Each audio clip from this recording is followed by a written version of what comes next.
Saturday, 26th of June 2021. Here are some of my Ash Gourd plants. I planted the seeds I think about 15-20 days back.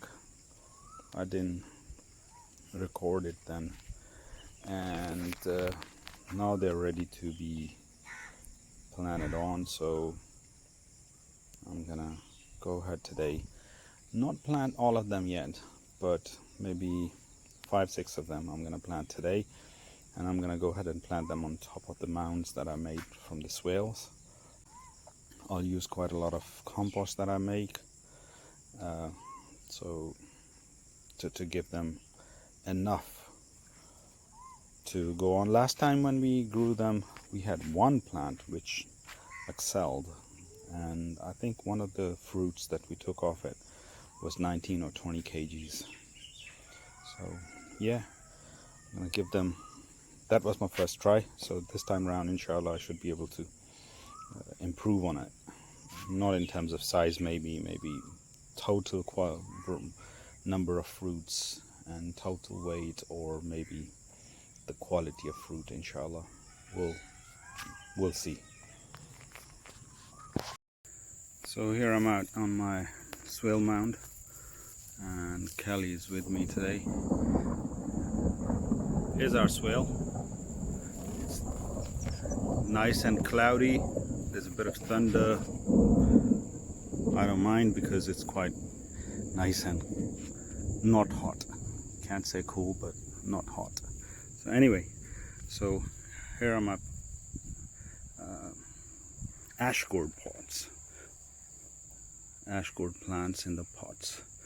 So I dig a hole, and then I take out a plant, place it in, a bit of soil around it, and as you can see there's quite a lot of my own compost in it that I make. And then the bag is torn here, one of the bags of compost. So all I'm gonna do is to top it up with the compost that I have, and idea is that every time you water or it rains, the nutrients go down with the water, where the roots are already waiting for them. So once you mix them deep inside, every time you water, they start going down. This is the way I am doing it. I'm not saying this is the right way, this is the only way. If it resonates with anybody, they want to do it this way, that's fine. And if you think the other way, mixing this compost in the soil is better, just do it anyway, but just do it. Keep gardening, keep planting, whatever way, whatever method you like. So here I'm gonna mix some soil on top, the soil that I dug from this hole, and then some more compost on top.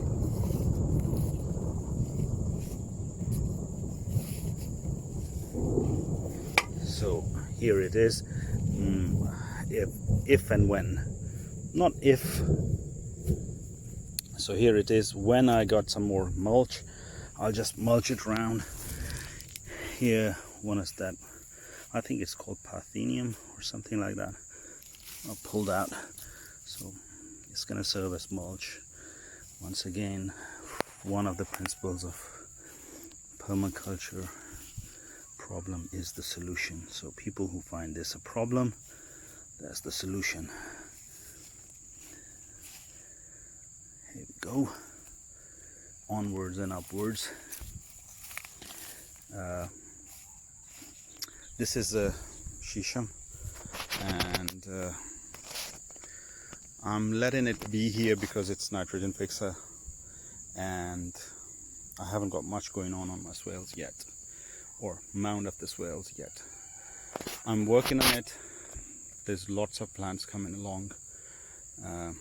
It's going to take some time, inshallah, Next time around this year, we won't be able to see from this shisham to that shatut, which is mulberry, about what, 50 feet, and same here this way.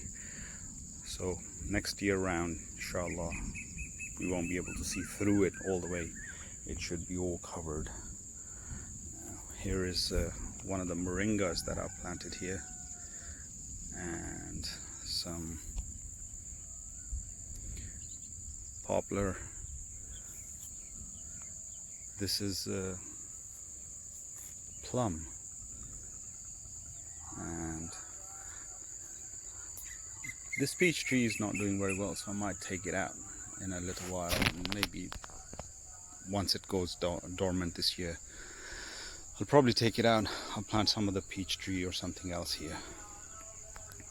So yeah, this is how I'm planting my gourd. You can hardly see the ash gourd plant in there, but the mulch around is gonna die off, and the plant is gonna flourish, inshallah. Here once again with this shisham tree, I dropped quite a lot of mulch. It's a big mound of all kinds of twigs and branches that I cut off and I dumped here, so they're breaking down, keeping it covered. As you can see, there's nothing growing through it other than this one tree known as drake. I'm not sure what botanical name it has, but anyway, this is it.